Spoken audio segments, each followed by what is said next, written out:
You're on air with Douglas, where fans are connected to their favorite celebrities. And now, here's your host, Douglas. All right, everybody. Hello, welcome to On Air with Douglas. This is your host, Doug. Today is Thursday, January 9th. It's our second show of the year. This is actually almost our 300th show, so what other way better to celebrate that than to have some amazing guests on tonight. First off, I want to thank everybody who has been tweeting like crazy about the Thirst Kickstarter program, by the way. We're really working hard over here on that. There's 48 hours left, and if you go to thirstfilm.com and click on Kickstarter, you can donate anything you got, $1, $10, $1 million, wherever you want to donate. We want to try. We want to try to get this met before the next 48 hours. So, without further ado, let's mention who we have on the show today. We have the director, Rachel McDonald. Welcome, Rachel. Hello. Thank you, Doug. Thanks for having us. Of course. No, not a problem. How are you doing today? I'm doing well. We're happy to be here, and thank you for all the great promotion of our Kickstarter. Oh, no problem. We're going to make it. I'm going to go. Whatever I do, I'll even go on the street corner and sell myself. I'll do whatever it takes to get this. I'll get this. Don't do that. I have a good feeling about it. I would only make $1.99 anyway, so it's okay. Okay. All right, and then we have the two stars from Thirst. We have Josh Pence. Welcome, Josh. Hi. Thank you very much for having us. No problem. Thank you so much for being here. Thank you all, actually, to coordinate all this together. And, of course, the one and only Gale Harold. Welcome, Gale. Hello. How are you, Douglas? Thank you for having us. We're very happy to be here. You're welcome. Thank you for that accent. That's awesome. All right. So that's how he really talks all the time. Oh, really? Yeah. Oh, if I can say a few words, they come out different every time. I can't help it. All right. That's perfect. Intimidating and confusing. Oh, well, that's okay. I'll just go with the flow. I'll let you just be whoever you want to be. So, Rachel, for those that are listening that that are not familiar with the project and the film and these people that are on with us, tell us a little bit about the film and how it came to be. Sure. Thirst is a short film. We're calling it a modern fable. And it's a story that follows a young man played by Josh Pence, Billy, who's struggling with his own addictions and some emotional battles. And he finds temporary work in a derelict bar. And he's just confronted with a really disturbing potential future. And I guess this film just takes an unconventional approach to telling a story about addiction, and without telling too much, because it's only a 25-minute film, it just shows the audience the pain and hopelessness that comes from lives that are afflicted with addiction. And we had some incredible performances with this phenomenal cast, as you can imagine, and they just brought so much to helping us tell a really powerful story. So that's a little bit about it. Oh, okay. Now, how about, getting together a cast for this project? You got both Josh and Gale and some others, and you got Melanie Griffith, who I haven't seen for a long time. So how did she get part of this project? Yeah. We had a really incredible casting director, Anya O'Hare, who really did a fantastic job of getting our script out to the cast that we were very interested in, and we were lucky enough to cast everyone that we had intended for the role. So we got very lucky. As far as Melanie, Anya got her the script through her agent, and we were so amazed at how quickly she got back to us. She read the script within a day or two, took a meeting with us, with the writer and myself. We told her about the project, what it meant to us, and she jumped right on board. And it was pretty much the same way with everyone involved. I think the script that was so beautifully written by Michael Albanese just resonated with a lot of people. So that's kind of how our cast came together. Oh, okay. Well, I'm really excited because you guys just released the trailer, I think it was last week. So, we now got a little glimpse of what's to come. And you say it's a 25-minute short film. Pending that, once you get the rest of the funding done, when will this be, for us fans to be able to view it, to see it? Well, we're hitting the festival circuit, so we're hoping that you'll be able to see it in a film festival very soon. I can't really say which, just yet, but hopefully sometime this summer. Oh, that'd be great. Well, if it's anywhere near LA, I'll definitely come and support you and come and see it, because that would be fantastic. Definitely.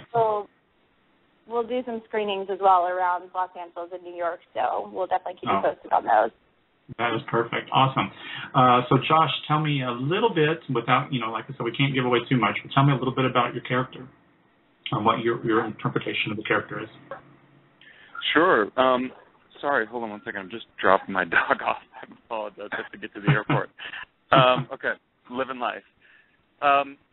Billy is somebody that I think is kind of mired in his own mess, so to speak. He's definitely drowning in his addiction, but I think more than that, I think really often, though addiction is a disease, many addictions are diseases. It's sort of the underlying factors that are leading to that need to be dealt with, and he sort of cut himself off from the world. So, I think when you approach a character like that, you're just, for me, it's tapping into my own experience with that and my own tendency to kind of want to isolate at times, and I think Billy's in that place where he needs a community, and he's really, really desperate to find somebody that he can connect to, and I think that's, he comes to this bar because he's in need of work. There are definitely practical elements, but when you see him in this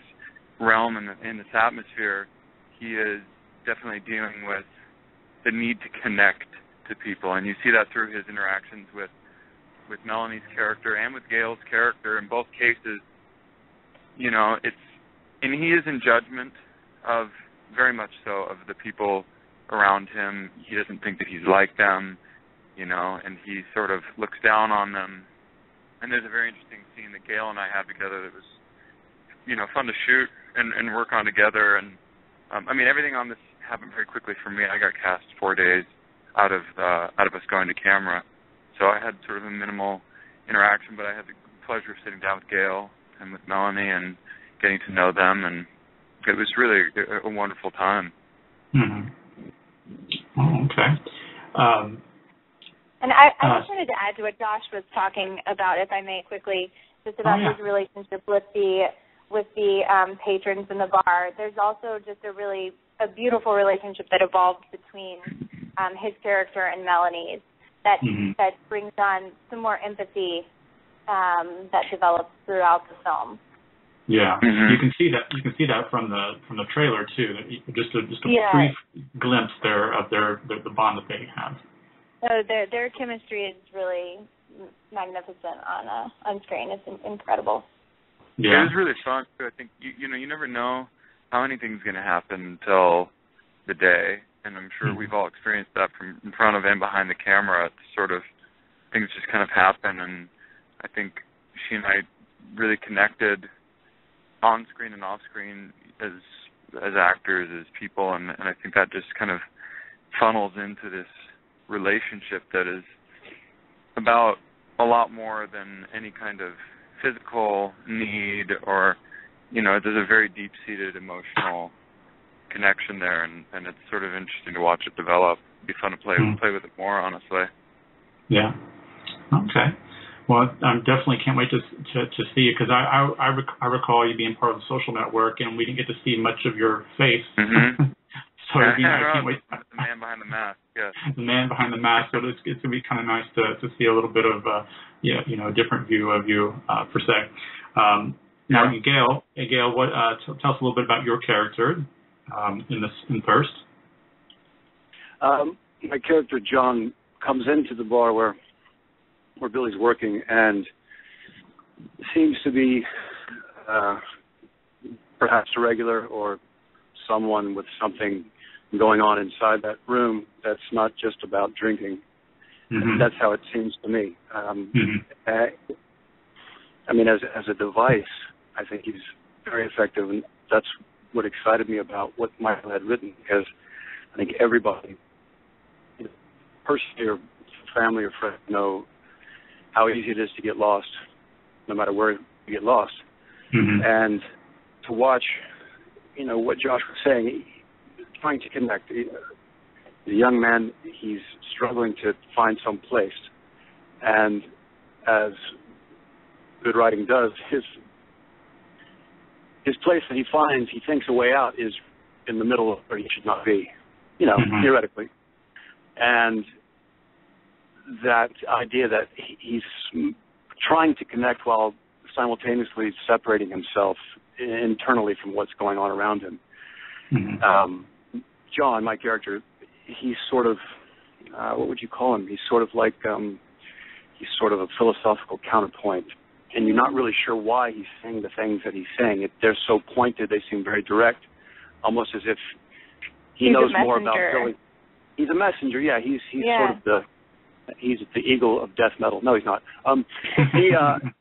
He does say things. He does say things that seem to be coming from a special perspective, and he confronts Billy in sort of a throwaway way, mm-hmm. and his reaction to things that very neutral things that comes out of Billy's mouth. And why would he respond the way that he does? Mm-hmm. For me, that's fascinating because it's somewhat Greek. He's the chorus there. He's saying things that don't make sense. They do make sense. They're before and after the moment. Mm-hmm. Very confrontational. I don't know, is he a pimp? Is he a drug dealer? Is he a DAA officer? Who knows? What's he doing there? Yeah. But that's kind of how I see it. Yeah, he's very prophetic in the way he speaks to Billy, and it's really interesting the way that it played out between the two of them. Mm-hmm. Yeah, it's kind of interesting too because I think Billy's projected on him right off the bat in the beginning of this interaction. They have, he's kind of that Gale's character is not like everybody else in there, and he kind of tries to establish this rapport, and that we are the normal ones. You're surrounded by all these kind of bizarros, and he's very quick, Gale's character, to point out, John, that he's like, well, he kind of calls Billy out right away. He's like, well, what are you? Are you normal? Like, really? We're all here for a reason, and mm-hmm. and I think it's at that point that Billy kind of realizes that, it's sort of a bit of a wake-up call, and that he is in there for a reason, and I think it opens him up to truly experience that whole chapter of his life in a way, and kind of begin to change. Mm-hmm. So, yeah. Okay. Well, I cannot wait to see the final product, and so many people have been tweeting questions and such, and I just want to read a couple questions. One is for you, Rachel. What is your opinion of the deepest meaning of the word thirst? Sorry, it cut out. I couldn't hear you. Sorry. That's okay. Could you repeat the question, please? Yeah, I think problem. Gale was sneezing or blowing his nose. Gale was mute. Bless you. What was my interpretation of the word thirst? Yes. It's really interesting. Thirst, the title for this film, it really evolved over the last year, and I think that thirst just means so many things, especially when it comes to addiction. There's a longing for something, a need. You think there's this feeling of a need for something to quench something, that thirst. And the actual title was inspired by a song that a friend of mine who passed away almost 2 years ago now, Evan Bliss, wrote a song called Thirsty, and it actually deals with addiction. And it's a beautiful track, and so I was listening to that song while we were throwing around titles for the film, and it just seemed very appropriate. And who was it by? His name's Evan Bliss, Bliss. And is that available on iTunes or something for fans to listen to? Okay. It is on iTunes, yes. Please check it out. Definitely check it out for sure. Okay, and that was from @Evie9seconds, by the way. And I just want to let you guys know, this is. I mean, I've been doing this show for 2 years. I've had almost 300 different celebrities on from all kinds of different genres. And this is the most international show I've had because we have people listening from Finland, Greece, Spain, Portugal, Italy, Canada, Wales, New Zealand, Australia, and Mexico. and of course United States. So wow, that's amazing. They are either getting up early or staying up late, setting their alarms. They've all been very excited about this. So thank you all so much for listening. Very cool. Yeah, thank you for tuning in. So and I just am like overwhelmed because I've never had such a diverse listeners before. Normally it's just us here in the States. So thank you also everybody out there for listening. Okay, let's see what else is next. But I just say, touching on that, it's like, I mean, I think that speaks to how universal this is thematically. I think these kinds of very, very basic human needs transcend language and country, and it's, this thirst, that need to connect with people, and the themes of addiction and loneliness and what these people are dealing with is something that everybody can relate to, no matter where you come from. It's kind of interesting. Yes, it's an unfortunate thing that addiction runs in my family, not myself, but it runs in my family. So I've been around it almost for 40 years, and so that, I think anybody and everybody, just like you said, can be like 6 degrees of separation away from somebody who's had to experience it. So so this is going to hit home to a lot of people, I'm sure. Yeah, and I think too. I mean, for me as an actor, a storyteller, and probably for Rachel and Gale, I don't speak for you guys, but I think for a lot of us, we make part of the beauty of film to me is being able to connect with an audience and have people share in a common experience, and then it brings us all closer together because we don't feel so alone. Go ahead, Rachel. Absolutely.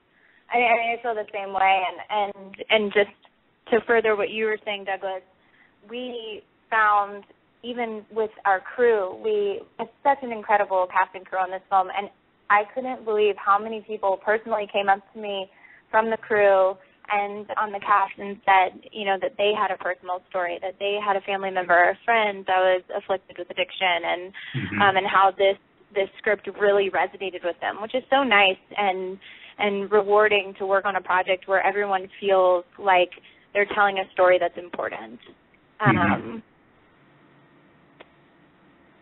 Yeah, I just thought that was fantastic.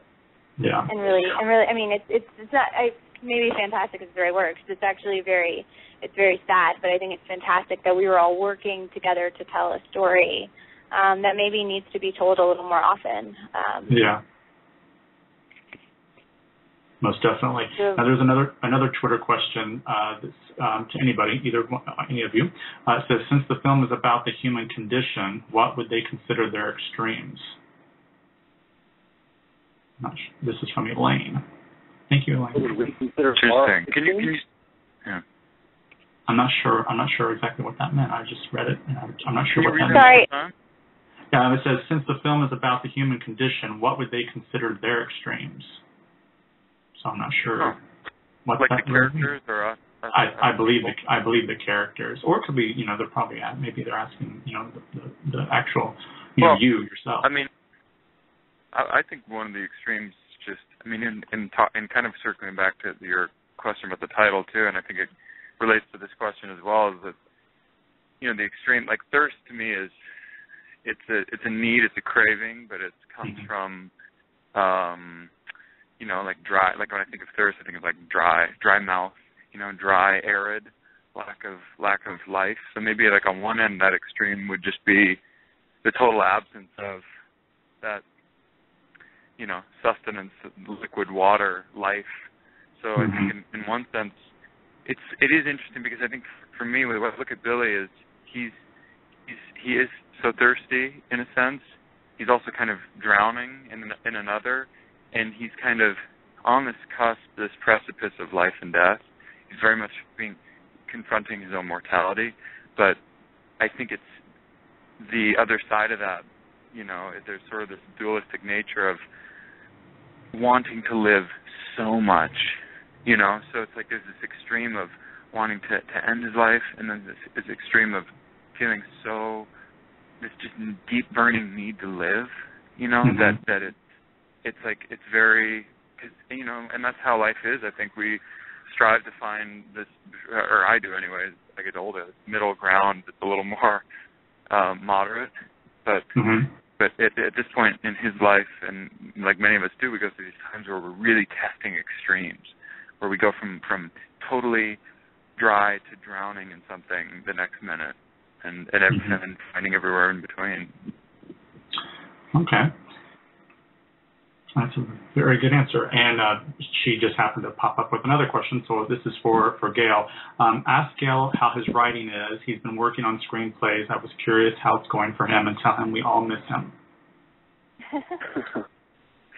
Okay. I miss them too. For me, as far as this project is concerned, and writing, I think getting to know Michael, he and I met by happenstance years ago, and a kind of a similar situation that takes place in the script itself, and I'll let that reveal itself as time passes. But working on the idea that the title of the film sort of raises thirst, like Josh was saying, you know, you're dry, you're arid, but you need something more, and then you take on what you need that you think that you need, and that sort of makes it worse. I mean, there's a really simple metaphor for that. You wake up with a hangover, right? Why do you have a hangover? Because you've exhausted all of your body's ability to replenish yourself, because of all the alcohol that's gone through your bloodstream and all the air that's passing in and out of you. And I think that if to kind of go back to the other question and bring in the extreme part, I think part of what John is doing there is to kind of remind Billy that once you're in a certain state, that's where you are potentially forever. And you can be thirsty for some way to forget about your problems, and it's another irony of this state. You may be lonely, you may be miserable, you may be sad, you're heartbroken, and you want something to make that better, but you can substitute something making that better by taking something that's going to make it worse. But then you get on that wheel and you can't get off. And in an odd way, John is he's in a very crass way, he's idealizing the state by acknowledging how bad it is. It's very dark, you know. And as far as writing goes, just trying to find a way to bring that through. I think that Michael has set that up in a very clear way. And because, of course, it's a short film, it's somewhat minimal, and it has to be very economical, but he's got Billy trapped in such a place that every angle that he tries to turn further compounds where he is, pushes him into very, very extreme directions. So for writing, for me, that's exciting and very fulfilling to be around. And then as it kind of sticks with you, and you wake up in the morning 2 weeks later and you're having thoughts about the conversations that your characters were having, and suddenly they're absolutely relevant to what you're going through in that instant. It goes back to another thing that Josh was saying, you know, we're here to tell stories, but we're here to tell the truth and share something. There's a bit of an oracle aspect to it. So I don't know if that answers the question, but I'm sure it does. Rachel, did you want to input anything right there? I'm sorry? Oh, did you want to add anything to there? I didn't know if you were starting to say something or not. Oh, no. Okay. And then another question for Gale Harold says, would you mind asking Gale if he does anything else art-related, like painting or sketching or anything within the arts? If I do related what? Sorry? Art-related, like anything that she was talking about, painting, sketching, anything like that, art-related. I burn books. No, I don't. I studied photography and printmaking and spent a lot of time etching and screen printing. I don't do that anymore. Paper airplanes. Paper airplanes. Right? Yeah. Paper airplanes laced with razor blades thrown off of tall buildings. No, I'm a fan. I'm an observer of traditional and not so human style art, and I won't really tell you what that is, but I don't create too much besides trying to be a somewhat convincing performer at the moment. Yeah. Just to give the audience, how this interview came about. I recently thought I'd pull out my Queer as Folk box set, and I watched the whole 5 seasons right back to back. And I literally just finished watching the finale just a few minutes before the show. And I've been on the air for 2 years, and I thought, why? I've had all kinds of celebrities on. I said, why don't I go reach out and see what the cast of Queer Folk is up to? So for fans that are listening, not only do we have Gale today, I've got 2 reunion shows coming up. One with Michelle and Thea, who played Melanie and Lindsay. That's going to be coming up this month, and also with Scott and Peter, who played Emmett and Ted. So for all you Queer as Folk fans, be sure to tune in to onairdouglas.com for those up there that are out there that are fans. Before we end, I just wanted to definitely tell you, Gale, that you are part of one of the best television shows of all time. That was such a groundbreaking ahead of itself. That was over 13 years ago when it started, and that film. That show now. I wonder what it would have been like, now with social media and with the way that the LGBT community has moved on to having like 14 states, I think, now that allow it. And just so things are so different now than it was back in 2000. So I just want to tell you, I'm so glad that you were, part of such a groundbreaking show, and that you entered all of our lives, every week on that show. And I didn't realize until social media, bringing up this show today, how obsessed the fans are. They still are. All these years later, they're still watching it. There's fan fiction going on about what happens after the show.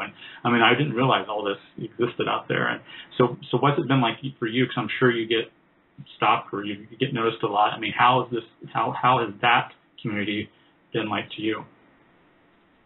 Well, first of all, thank you for the kind words, and I'm glad you're going to be speaking to some of the other people that were involved. It was intense initially. I was really inspired by the original show that Russell T. Davies had made, and with Aidan Gillen's performance as the character that my character was based on. And I really never thought that it would be possible to do something like that in the United States.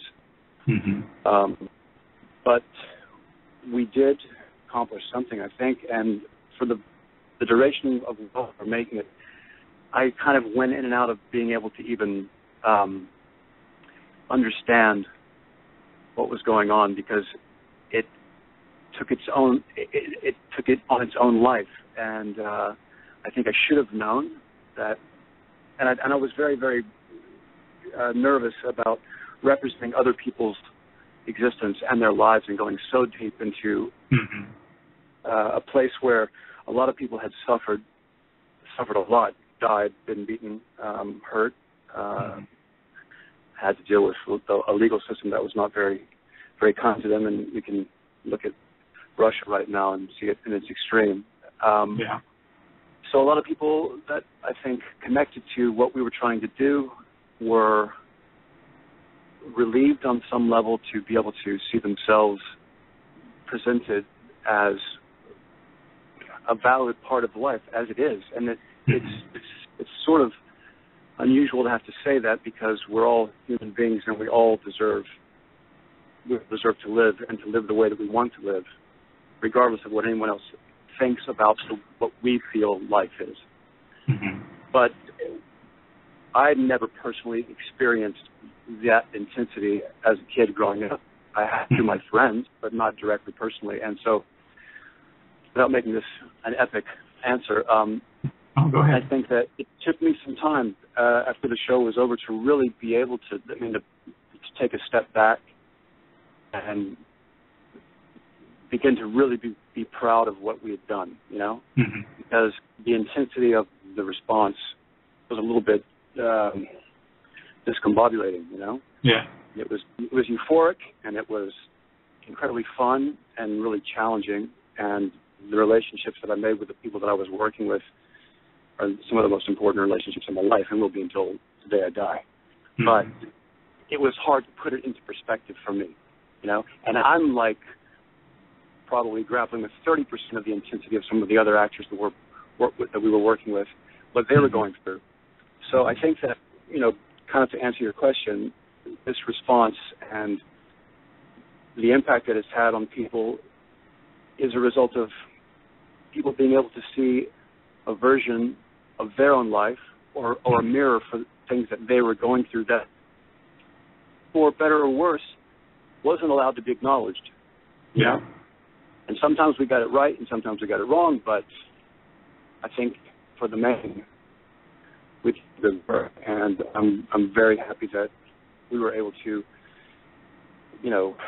ratify some people's ideas, maybe, to encourage them, to inspire them, to make them angry at us or the ideas that we were trying to put across, because, as an actor, you're just telling a story of another person.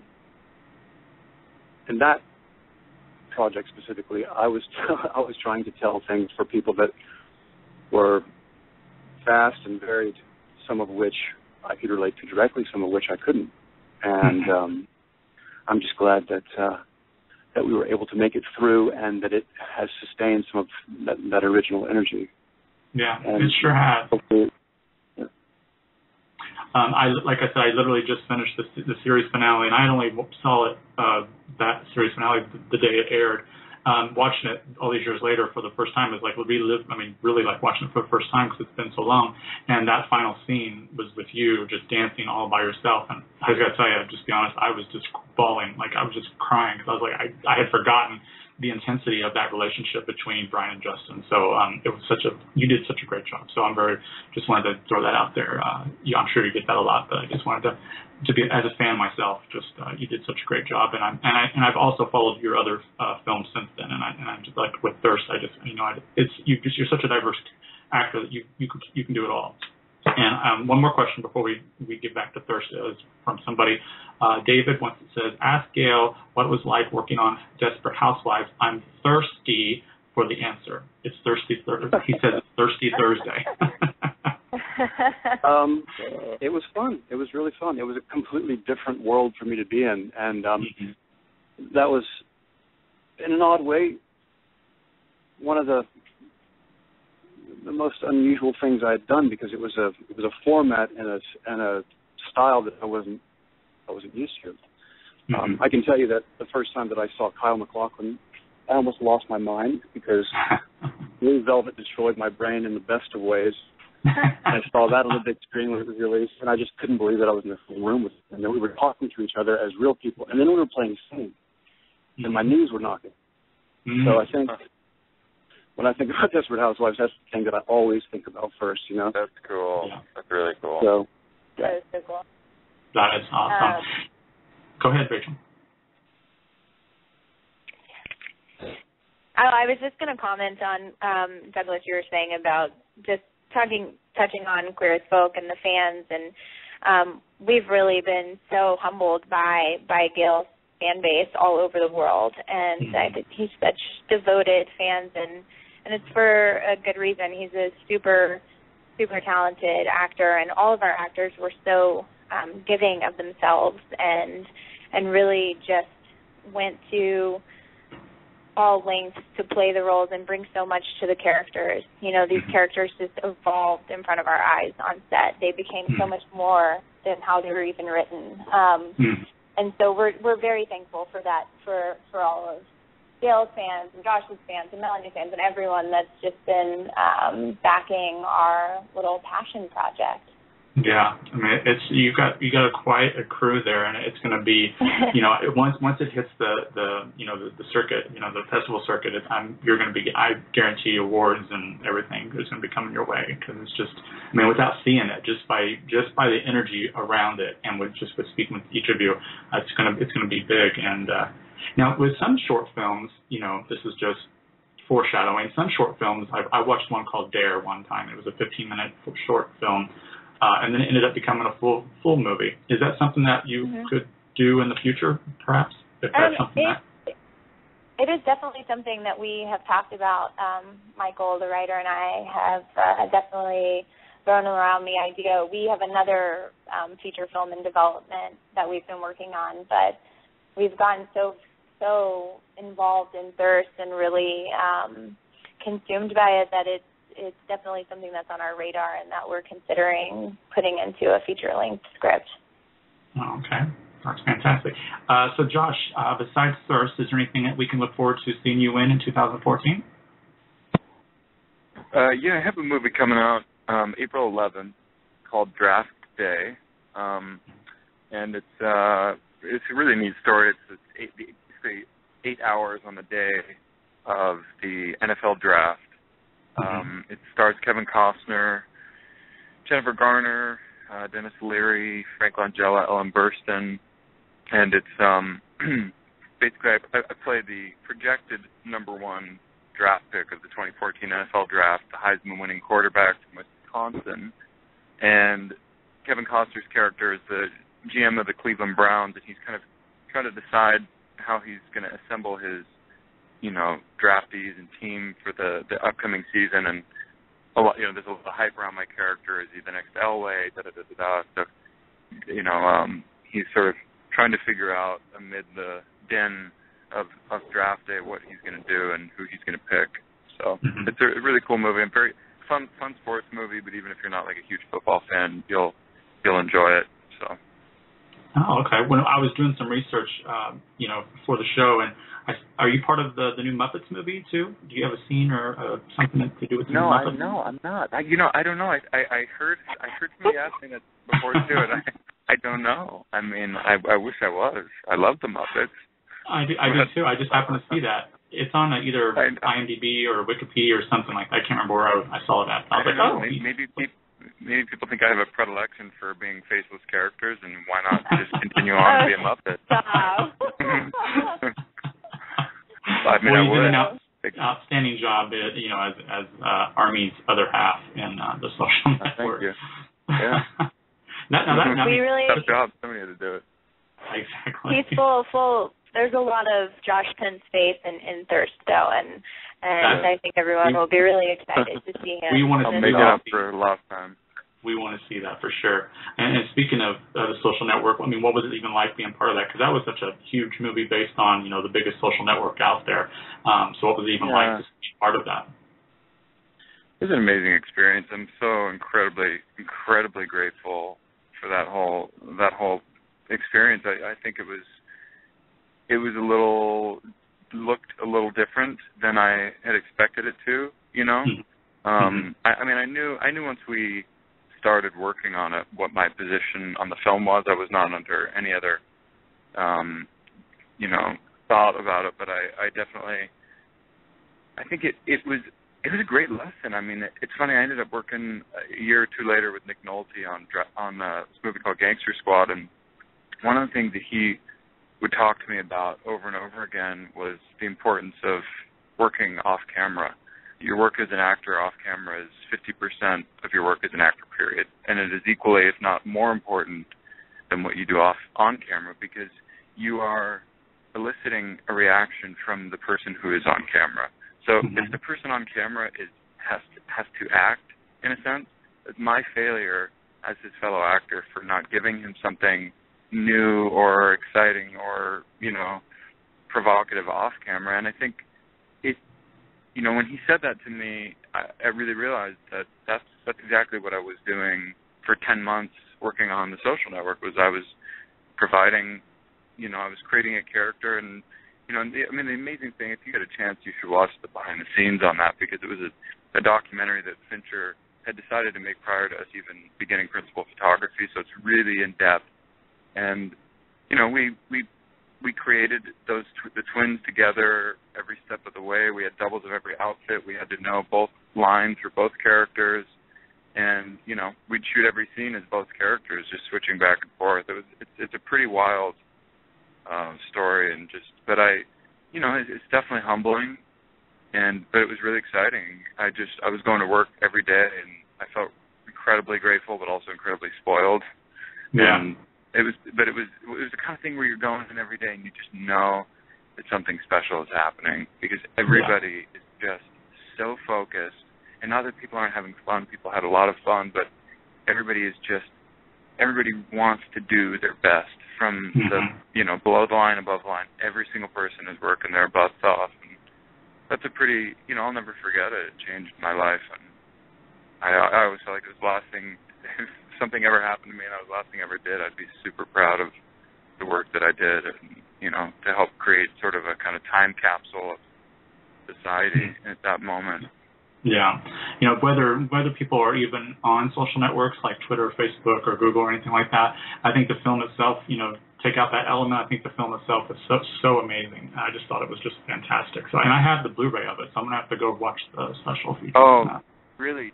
When you get a chance, Douglas, you really should. I think and anybody out there who's interested in filmmaking, beyond selfishly seeing more of what I did in it, I think it's just super cool, because, you get to sit in the rehearsal room with not only the actors, but David Fincher and Aaron Sorkin as they're batting back and forth over words and lines and actions and, pages and scenes and everything, and down to, Trent Reznor's score and how he created various instruments for the whole thing, the Swarmatron, and, I mean, it's super just inspiring, I think, for anybody who's interested in film. Mm-hmm. Yeah, the Trent Reznor album was phenomenal. I mean, I listened to that almost every other day, it seems like, when it first came out, because it's so soothing and relaxing. It was the first score that he ever did, too, which is incredible. Yeah, definitely. I mean, it's just incredible, really. Yeah. Gale, the same question to you. Besides Thirst, is there anything that we can look forward to, anything, projects you're working, film, or anything else in 2014 so far? I'm just beginning rehearsing a film that I'm going to begin working on in the next week.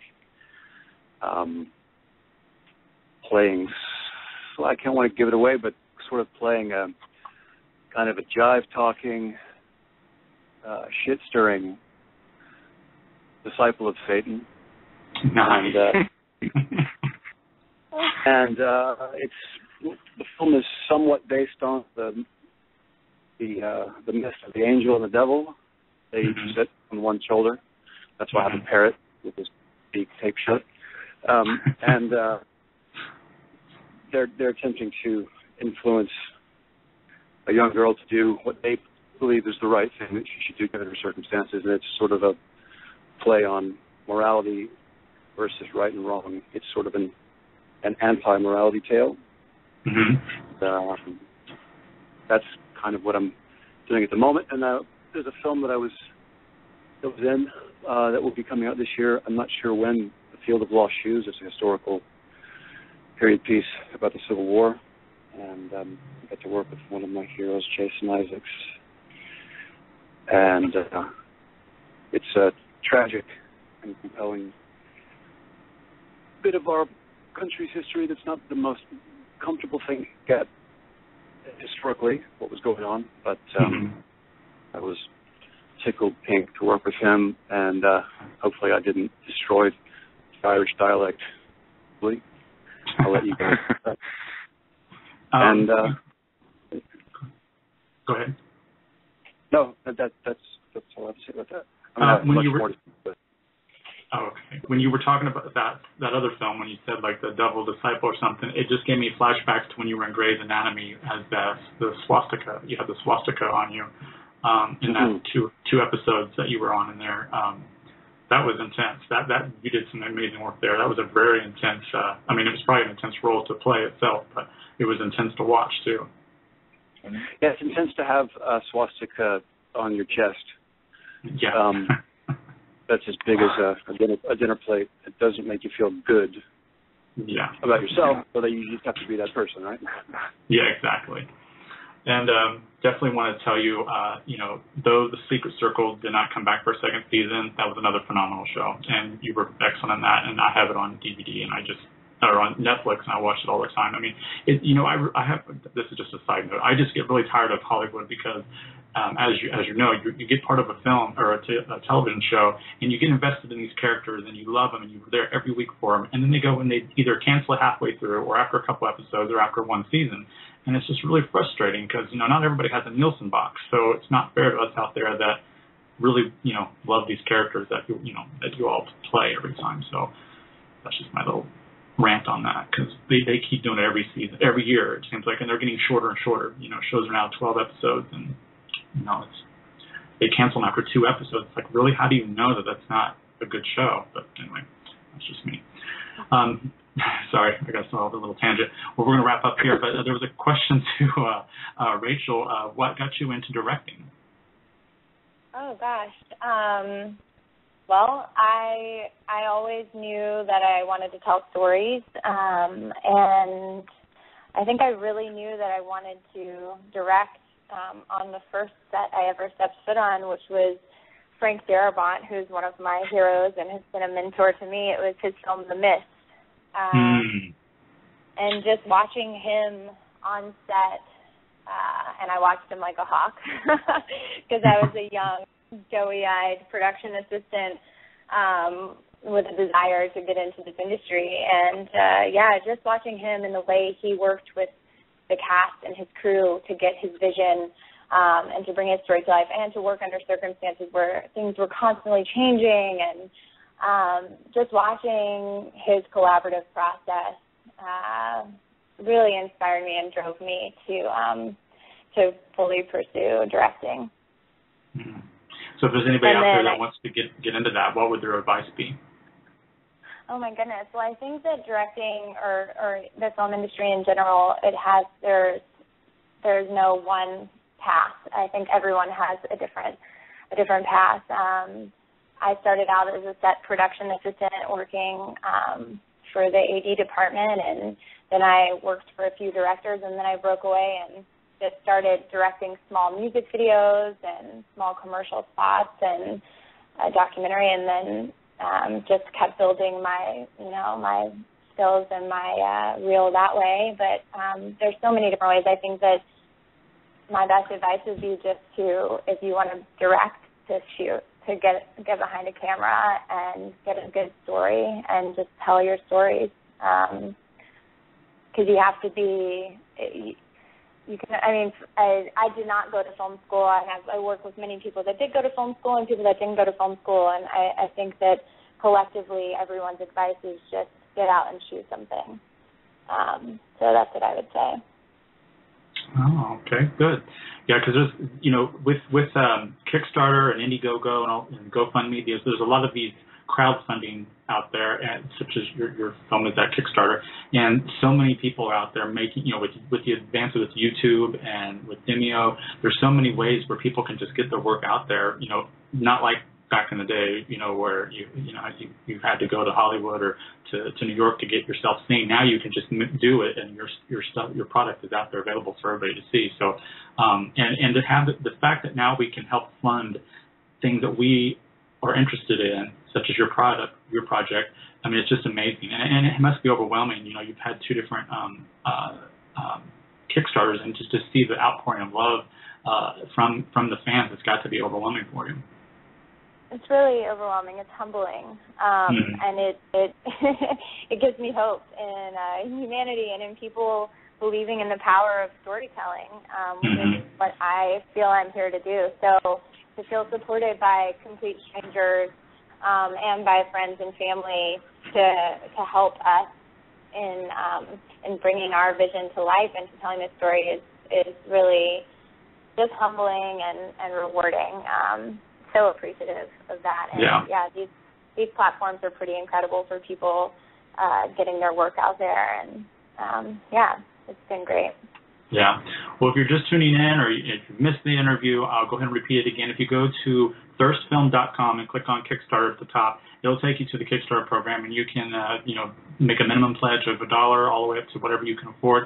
They got 44 hours to go. I'm sure big major love and thanks to the 67 backers that's backed this project so far. So hopefully we can get that met in the next 44 hours. So get out there and make it happen.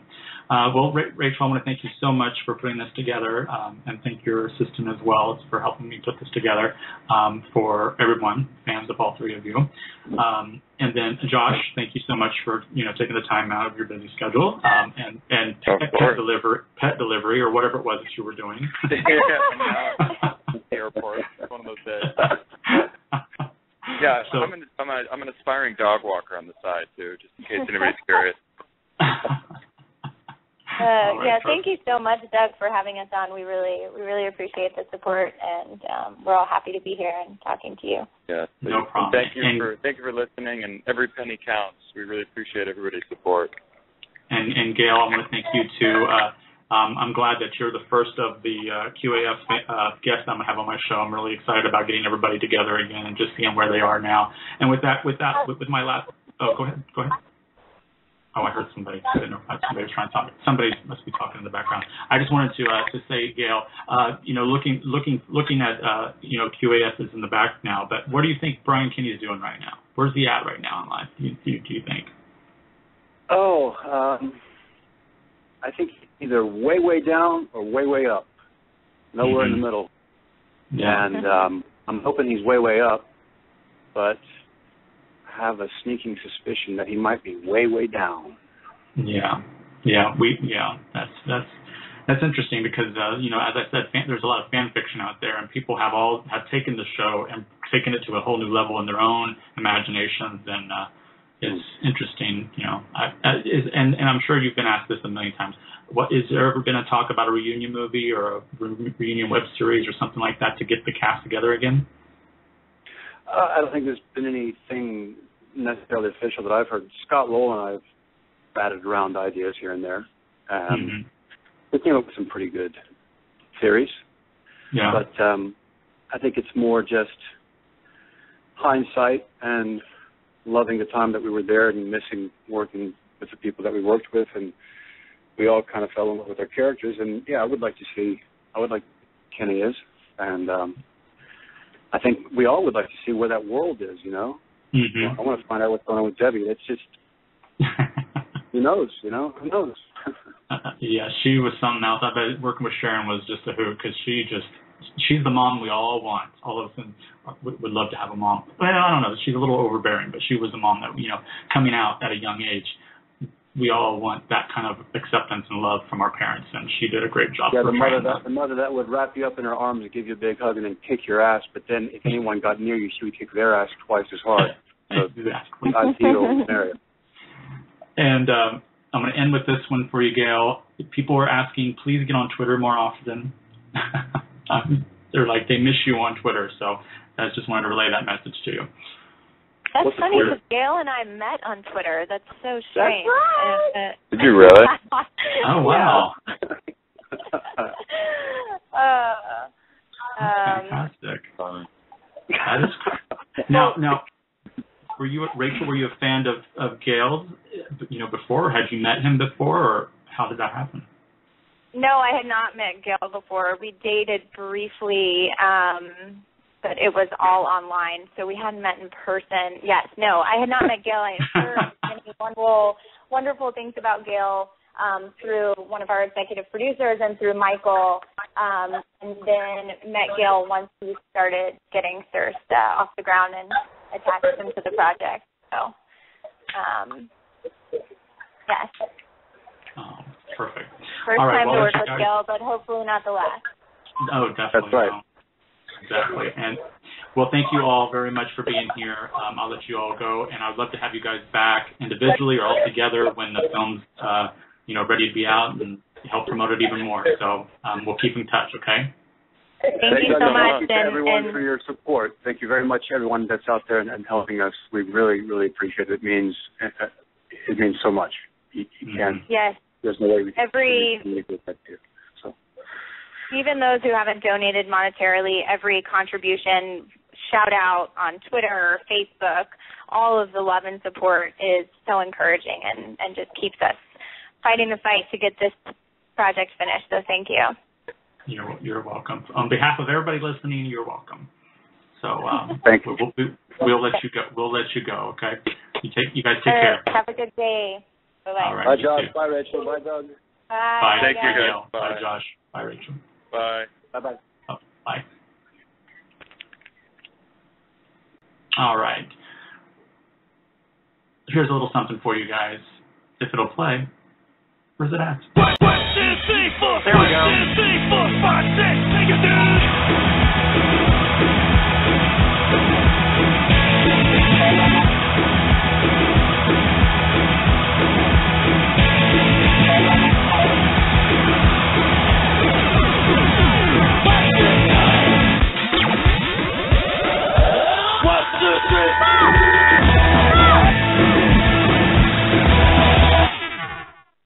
Hope everybody enjoyed our chat today with Rachel McDonald, Josh Pence, and Gale Harold. Be sure to go to thirstfilm.com for all the information and click on Kickstarter if you can donate, and follow Thirst Short Film on Twitter for all the information, via Twitter as well. And you can find them on Facebook if you search for Thirst Film. All right. Go to onairwithdouglas.com for all the latest, and also right here at Blog Talk Radio, you can see all the archives. And thank you so much for listening. This has been a dream come true to have the opportunity to talk to Gale and also Josh and Rachel. So with that being said, we'll see you on social media. I'll see you at On Air with Doug on Twitter, and you can go to On Air with Douglas on Facebook. So with that being said, we're out. Thanks for listening to tonight's show. Be sure to see what's coming up next at www.onairwithdouglas.com. With over 240 shows in the archives, take a look around and listen to all the great guests you missed. Follow the show on Twitter at OnAirWithDoug and at JBrooklyn44. Until next time, have a great night.